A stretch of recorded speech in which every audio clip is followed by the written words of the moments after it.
Hi, how many of you is looking into investing on a private property or upgrading from your HDB to a private property, right? Or you have difficulty searching for resale unit or which new launch to purchase, right? Or do you have problems with your financial calculations, right?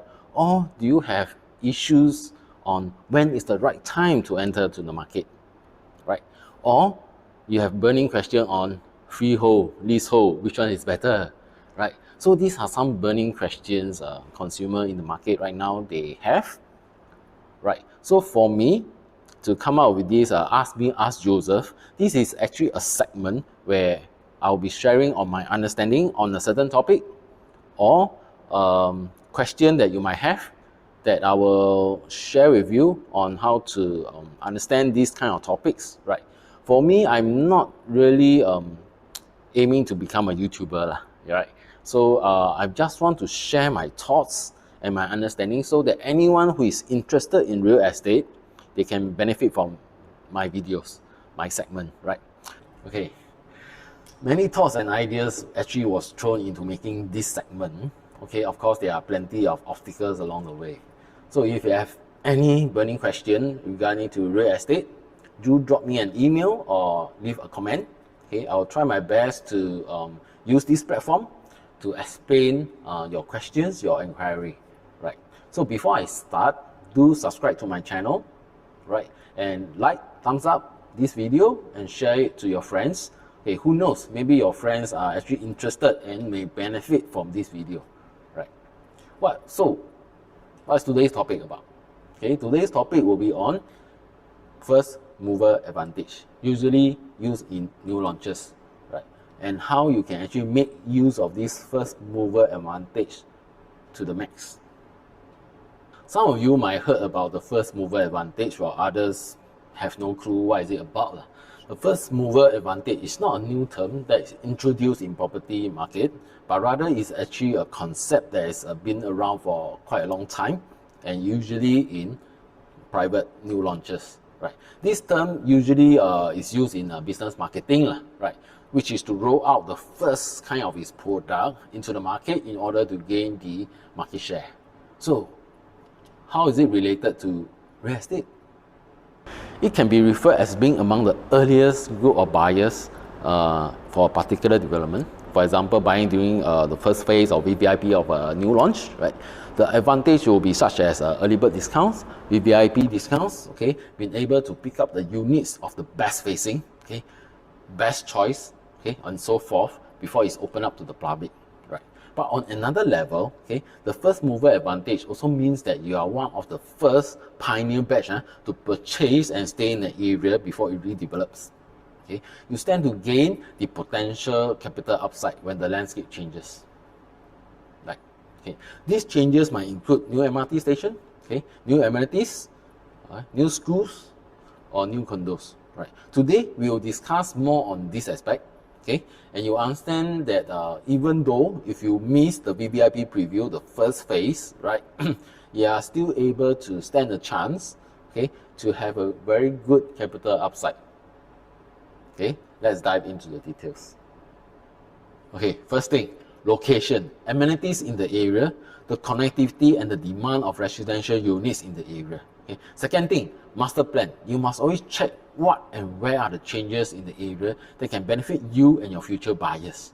Third thing, entry level and exit strategy. Okay, compare with other developments nearby. This is to make sure that you are not entering at a benchmark price, high price. Okay, this also determines if you are in a good position to exit the market with ease. Right. Fourth thing, product, small, mid, large development and the concept. Okay. Fifth, developer, whether they are reliable, how they do their price staging, okay, reference from their past product. Okay, this fifth element really depends, okay, because sometimes the developer might be the first time doing a so-called new launch private development, so you don't really have their background. So the first 4 pointers is actually the most crucial, right? Now, are there any developments in Singapore that we are able to relate easily to today's topic on first mover advantage? Yes, there are. and I should share with you some slides on these two iconic developments which have similar attributes that fits nicely into this topic. The case study, first mover advantage. The first development I want to show you is located over here, the Marina area, consists of the Marina Center, Marina South, and Marina East. The sale, which is the first residential development in Marina South, is located over here. During the first launch of the sale, units are selling just shy of 1000 PSF in 2004. During this period, the land is still not developed, no MBFC, no Marina Bay Sands, no Gardens by the Bay. In comparison, this is the coverage of the Greater Southern Waterfront. It is 6 times the size of Marina Bay. The first development after the official announcement of the Greater Southern Waterfront in 2019 is Avenue South Residence, okay, located over here. Super location, right at the doorstep of the center of GSW. Okay. Let's look at the history of Marina Center and Marina South. Okay, so these are in the past. Slowly it starts to transform into the CBD area and what it looked like today. Can you spot the sale? And what is the transacted price recently for the sale? Over the last 3 years, the lowest transacted is roughly about 1,007, 1,008 kind of PSF, while the highest recorded will be about 2003 to 2004. So next we take a look at the land reclamation of Marina South and the birth of it. And slowly we can see the construction going on at the Marina Bay area. So no more hanging out, steamboat, bowling, kite flying, right? And now you can see the completion with the Marina Bay Sands, Gardens by the Bay. And do note, at least 6 years after the sales was launched, then we can see all these transformation taking place. Now, the transformation of the Greater Southern Waterfront, the future, the plan, 6 times the size of Marina Bay. It was named the Southern Waterfront City in 2013, having a coverage of 1,000 hectares. But in 2019, the coverage was expanded to 2,000 hectares of land, which now includes Sentosa and part of Marina Bay and Marina East, renamed to Greater Southern Waterfront.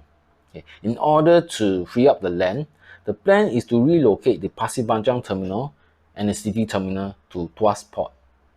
Next is to plan in the 3 successful elements of work, live and play into the GSW coverage, which works so well in marinas. The first element is work. The 3 photos over there are the existing work area within or near to GSW.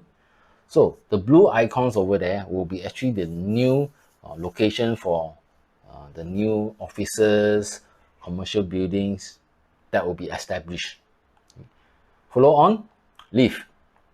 The nearby existing residential areas such as Telok Blangah Estate, Refractions, and Sentosa Enclave. So how about the yellow icons? Yep, the yellow icons will be actually the new residential developments, okay, that will be actually taking place. Okay. With demand, they need to have a supply.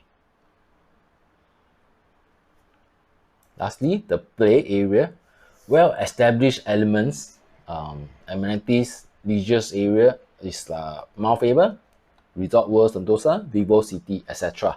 Okay, some of these places are usually where we go to enjoy, relax during our weekend or free time. Now, Pulau Brani will be another big project in the making, and PM Lee has also agreed to look into the possibility of a downtown south.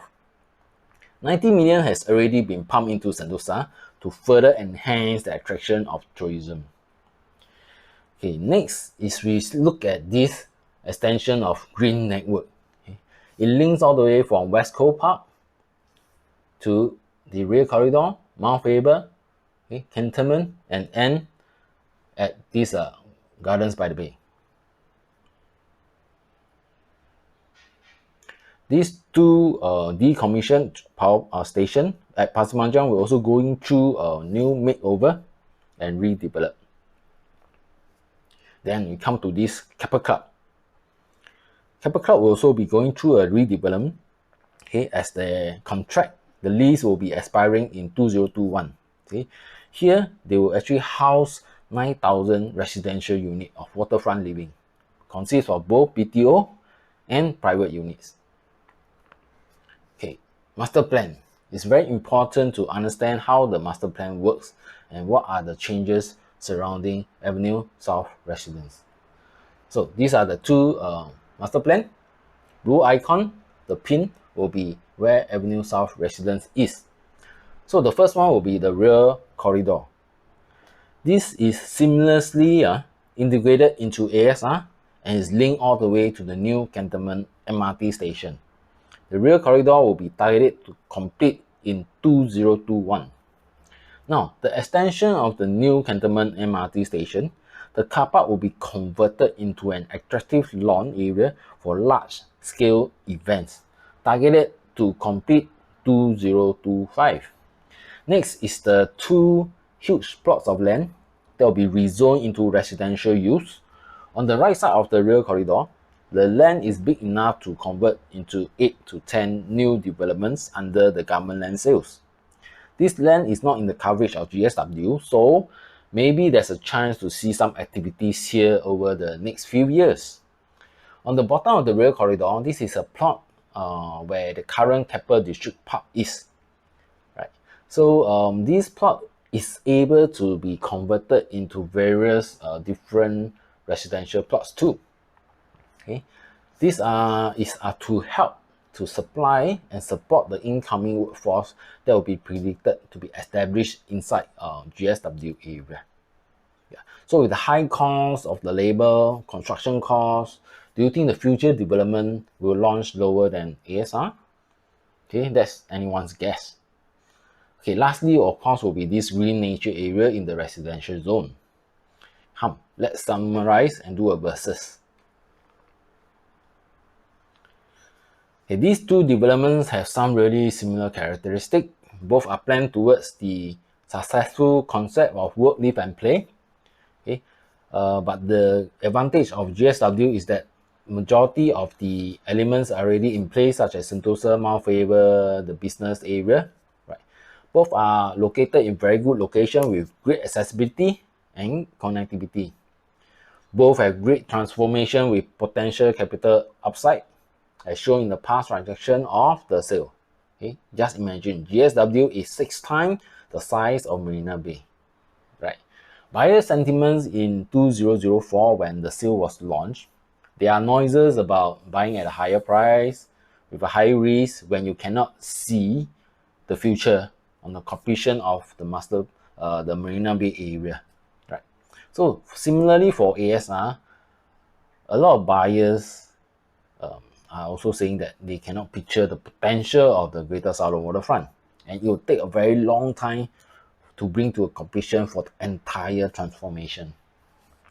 But a few key dates or years I need to highlight to you is 2021, completion of the rear corridor, the lease of the Keppel Club expires. 2023, completion of Outram Medical Hub and the near completion of ASR. We may also see some detailed plans for the plot in Keppel Club. Imagine 9,000 units are going to be built there. 2024, Sentosa transformation will also be taking place in stages. Right.